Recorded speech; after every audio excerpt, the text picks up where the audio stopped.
Hey, here is your challenge activity number 5. This one has to do with this thing called marble slides, where you kind of draw a picture and the goal is to get the stars to go away, to like hit them. If you have ever seen the app Sugar, you can, it's like, in the App Store, you can get it. That one's actually a really good one for this too. You can actually draw with your finger to get the sugar to collect in the cup, and then it keeps, getting a little bit harder in terms of how you do it. So that's a good fun app, and it's actually math related. So you can tell your parents that, you're learning something when you do it, and so you can get that app. Anywho, so this one has a little bit more to do with the lines that we just studied.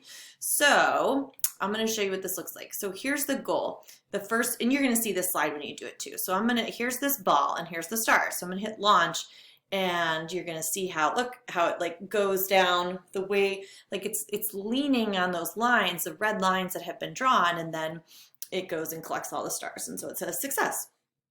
So hitting the next one, we want to fix this line, because watch what happens when I hit launch.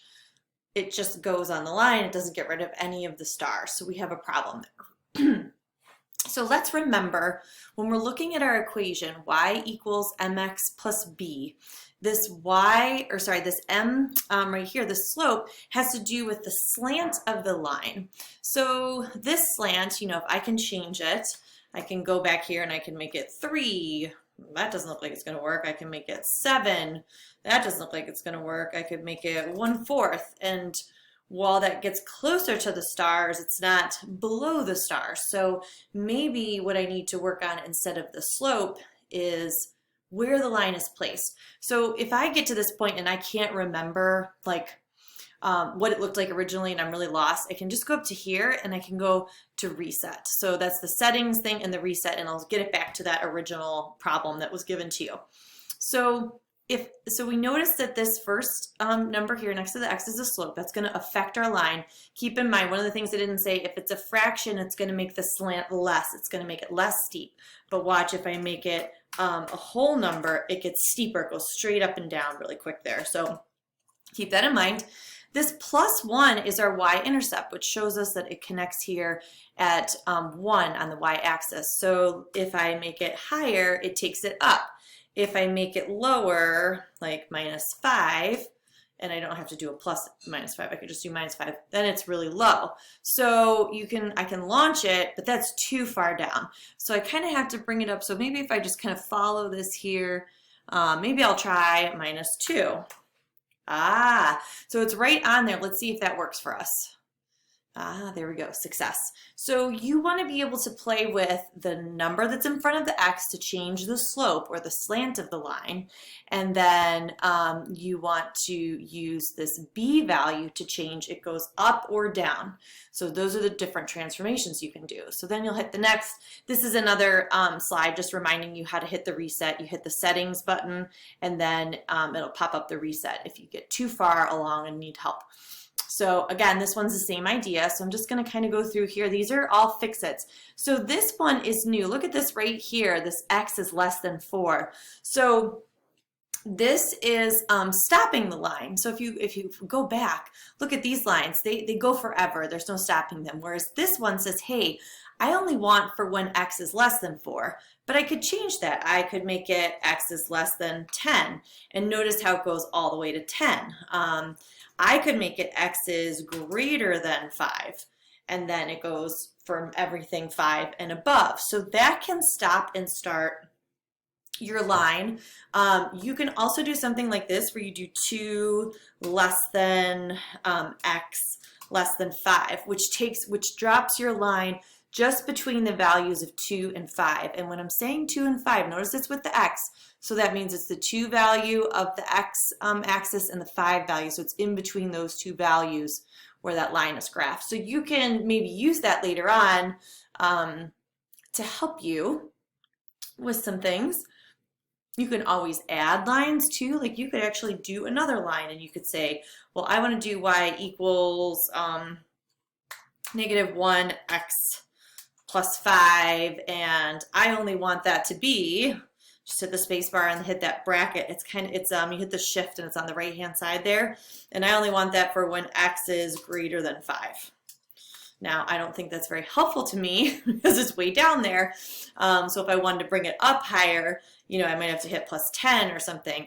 So that's how you can start to play with it a little bit. So just a way to start and stop your line. So I'm going to hit the settings and hit the reset to get me back to start. So then we go on to this one.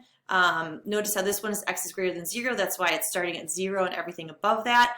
Maybe you need 2 lines here. Like these 2 stars are together. Maybe we need to stop it around here and then put another line down here. I don't know.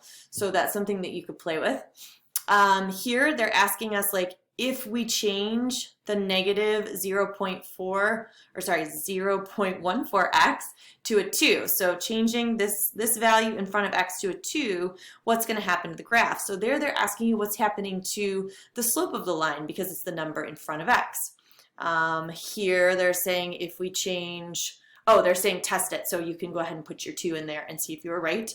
And then here it says, okay, well, what if we change the 3 to a 0? Well, what does the 3 represent and what would the 0 do to it? So then you can check it here by making it 0 and see if you were right. And then this one talks about changing the restriction. If we change the 2 to a 5, what's that going to do to the picture? And then you can change it here and see what it does. And then I think this is one more with like predictions. So you try to see how you can help your friend. Maybe you have to change one thing, both things, all things, I don't know. And you can test it out over here. And then this next section is all challenge slides. I don't expect you to do every single challenge slide. If you're really stuck on one, just move on. I don't want you to spend any more than like 30 minutes on these challenge slides, but I do want you to try to get at least 1 or 2 of them. That would be the goal here. So this one may not look friendly to you, but maybe this one does. Or maybe challenge slide 3 looks interesting to you, where you actually have to draw the line. Like you have to say y equals, give it a slope, give it a y-intercept, and see what happens, and then adjust. Maybe you want to do this one. I don't know. So you can see I think there are 8. There are 8 challenge slides. If you get 2 of them, that's perfection. If you get more than that, that's good too. Let's do this. If you get more than 2 of them correct, it'll be bonus points, up to like maybe 5 bonus points. How's that sound? So do what you can. And then when you're done, you'll just hit next and you'll be all done and all of your answers will come over to me. The free play, you can just click on lines and stuff like that. They don't really give you directions on how to do the stars, so I kind of would ignore this slide because I don't really want to get into that too much. All right, so if you have any questions, let me know, but I hope that explains what is going on with this challenge activity number 5. Good luck.